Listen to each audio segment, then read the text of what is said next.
Now, before I start this video, I just want to say Happy Easter egg to everyone. Hope you're all having a good day and then just enjoying time with your families. And I know it's been a while since I last uploaded, but I need to catch my breath. I need to build up my energy again. But since I got some downtime, why not upload at least one video? So, I've been talking all about Invincible, and I recently did like a two-part review on season 1. And honestly, I realized, and so that the videos don't become too long, I decided why not split them up into their own categories, but like categories. But for this season, it's just my honest thoughts. In future videos, I'll do like each video analysis on the characters. But yeah, without further ado, let's get started. And make sure you guys like, comment, subscribe, and share these videos with your friends and family. And yeah. And we're on the road to 100 subscribers. Just 50 more and we're there. And I really appreciate you all who've been supporting me. Without further ado, let's get started. Now, I just want to start by saying, Season 1 was just peak, straight peak. When I first started watching the show, because like I said, I knew bits about the show before watching it, and I saw how brutal it was, but I wasn't like sure if I could handle it. But then I realized it's honestly quite interesting, engaging. So I watched the first episode. I was expecting it to be all goring and shit, and so at first it seemed like it wasn't as goring as people make it seem to be. And then the show was like PG. It looked like a PG, not a PG-13 kid-friendly animated series. But then we get to the end of episode 1, and man, that's how you set up a series. Oh my god, the way Omni-Man just was dead silent and didn't give two F's about what he was doing, bro. That's how you start a show. That is how you start a show. Props to you, Robert Kirkman. Props to you. And I just want to start by saying,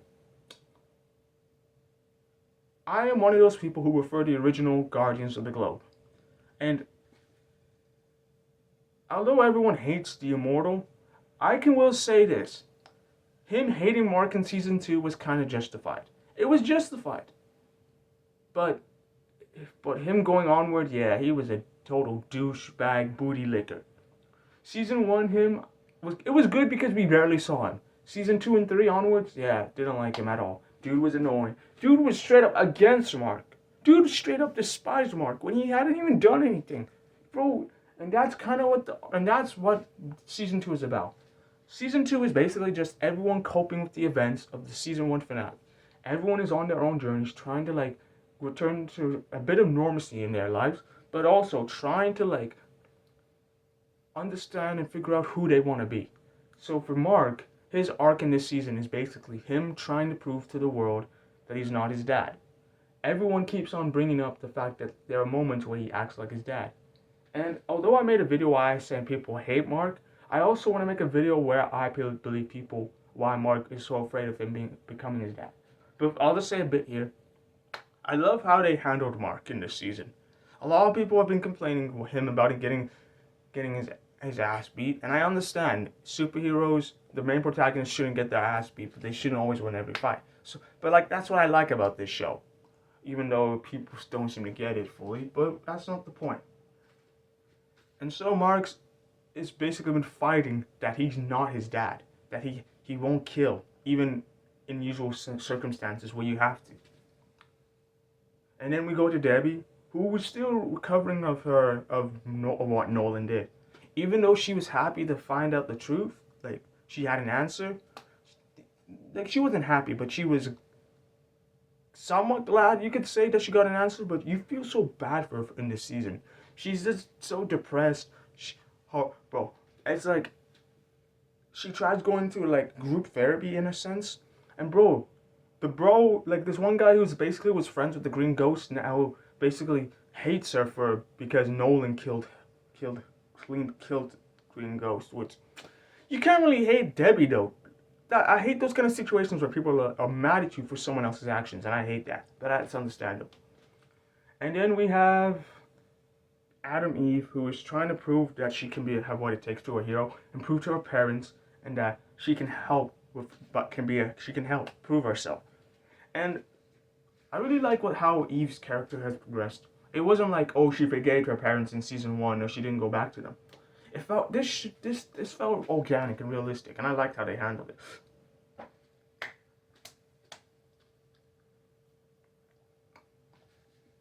And that despite all of her personal stuff, she still manages to like keep herself together around her friends and help them out. Okay, and I know I know I'm about. People are gonna be like, why am I even bothering talking about this character? But it's better worth noting. Amber is a lot nicer and much more wow, she's much better this season. Season 1 Amber I hated so much. The fact she knew Mark's secret identity and was still mad at him pissed me off. But now that she's a lot more understanding, she's a lot more tolerant. But you do feel bad that the fact that she has died. Almost, okay. Yeah. And what else? You still feel bad for her, and you feel the way they handled her character this season was way better. She felt more. I liked how they handled her. I'll just say that. And what else? Rexplode, my guy. He had some character growth in season 1, but bro, season 2 and season 3, I loved his arc was so masterfully done. He started off as a jackass, but he's like in the middle of his arc where he's slowly realizing that being a jackass isn't the kind of life he wants to be, you know? He doesn't want to be that kind of hero. And he slowly starts to realize what it truly means to be a hero. And you feel happy for him that he's slowly changing his ways. And you even like how he's even willing to be there for Mark, you know? Even in the first episode, he's supporting Mark despite what happened at the end of the episode where they were fighting the Mahler twins, who are still some of the best characters in the show, against when they were helping Angstrom Levy, who you could say is the main antagonist, but it's kind of confusing, you could say. And well, although Mark feels bad, he still comforts him. And okay, I know what a lot of people are gonna be like, I'm kind of like Mark, who's a hypocrite, but Cecil to me this season was kind of a he was trying so hard to control Mark this season. That's literally one of my biggest gripes. And I get why that he doesn't want another Chicago or Omni-Man incident.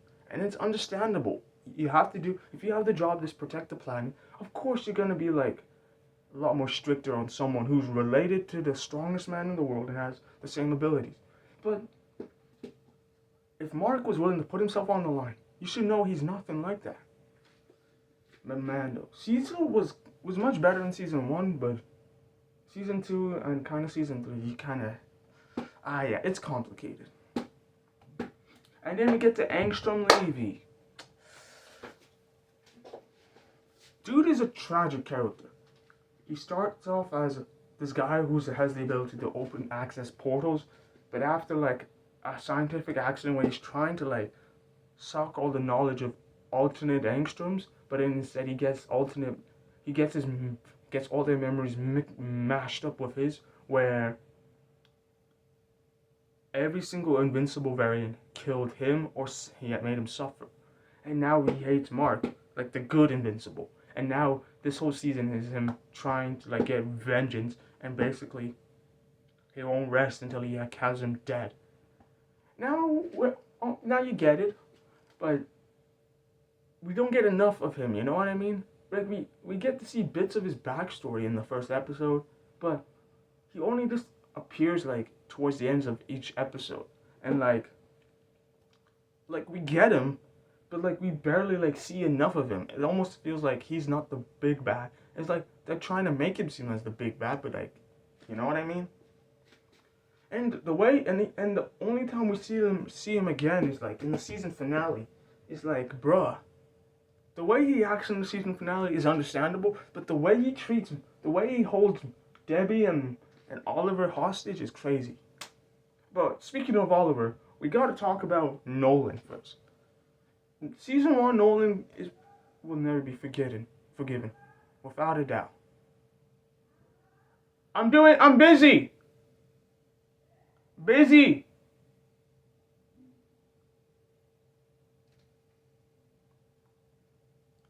Will never be forgiven.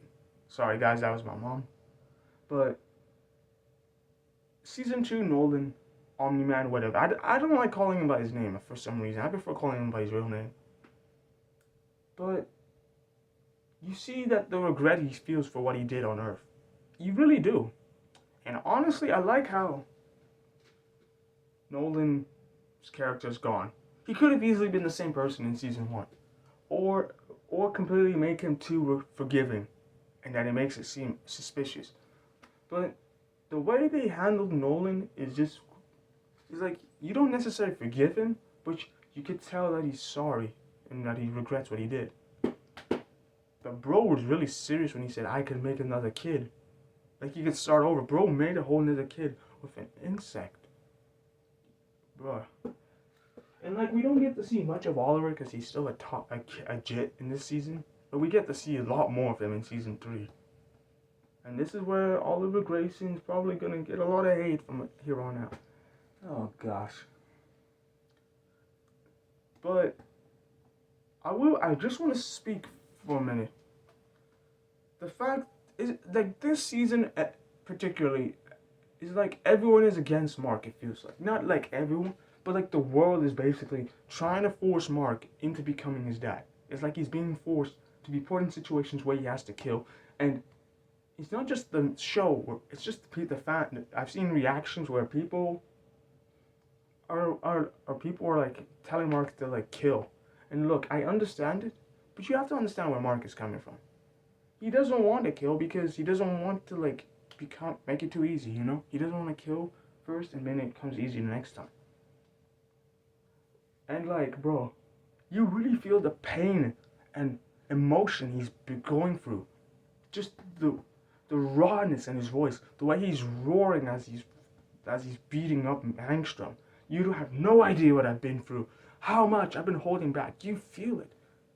Like you felt, like you feel you. It's like you've been the one who's been holding back this whole time, and everyone has just been expecting you to go off, bruh.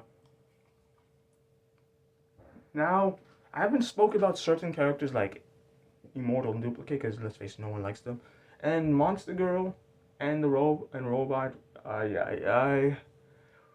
Robot is it's a complex character. It's complicated. It's weird, but yeah. But I'll do a lot more. I'll do more individual videos on each character. So without further ado, I hope you all enjoyed today's video. Make sure you guys like, comment, and subscribe. And comment down below who was your favorite character in Season 2. And where would you rank Season 2 of the 3 Invincible seasons? And without further ado, hope you all have a happy Easter. Take care, and peace.